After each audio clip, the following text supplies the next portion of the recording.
नमस्कार दोस्तों, आज मैं आपके सामने ऐसी कहानी लाई हूँ जिससे सुनकर हमें भी कुछ प्रेरणा मिल सके। हमारी कहानी का शीर्षक है मकड़ी, चींटी और जाला। एक मकड़ी थी, उसने आराम से रहने के लिए एक शानदार जाला बनाने का विचार किया और सोचा कि इस जाले में खूब कीड़े मक्खियाँ फंसेंगी और मैं उसे आहार बनाऊंगी और मज़े से रहूंगी। उसने कमरे के एक कोने को पसंद किया और वहाँ जाला बुनना शुरू किया। कुछ देर बाद आधा जाला बुनकर तैयार हो गया। यह देखकर वह मकड़ी काफ़ी खुश हुई कि तभी अचानक उसकी नज़र एक बिल्ली पर पड़ी जो उसे देखकर हंस रही थी। मकड़ी को गुस्सा आ गया और वह बिल्ली से बोली, हंस क्यों रही हो? हंसू नहीं तो क्या करूं? बिल्ली ने जवाब दिया, यहाँ मक्खियाँ नहीं है, ये जगह तो बिल्कुल साफ सुथरी है। यहाँ कौन आएगा तेरे जाले में? यह बात मकड़ी को गले उतर गई। उसने अच्छी सलाह के लिए बिल्ली को धन्यवाद दिया और जाला अधूरा छोड़कर दूसरी जगह तलाश करने लगी।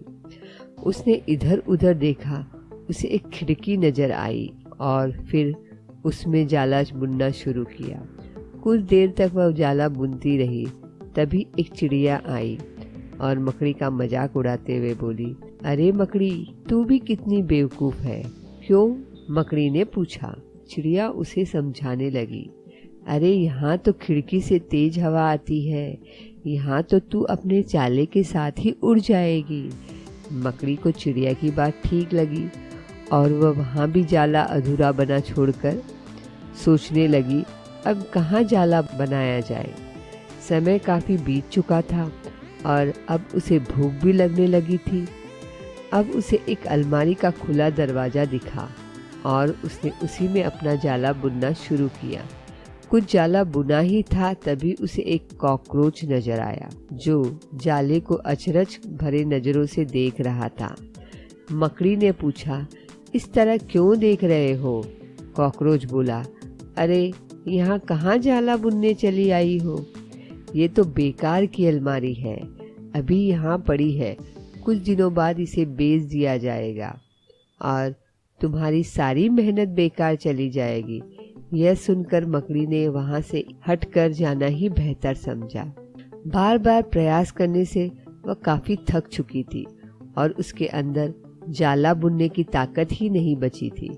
भूख की वजह से वह परेशान थी। उसे पछतावा हो रहा था कि अगर पहले ही जाला बुन लेती तो अच्छा रहता था, पर अब वह कुछ नहीं कर सकती थी। उसी हालात में पड़ी रही। जब मकड़ी को लगा कि अब कुछ नहीं हो सकता तो उसने पास से गुजर रही चींटी से मदद करने का आग्रह किया।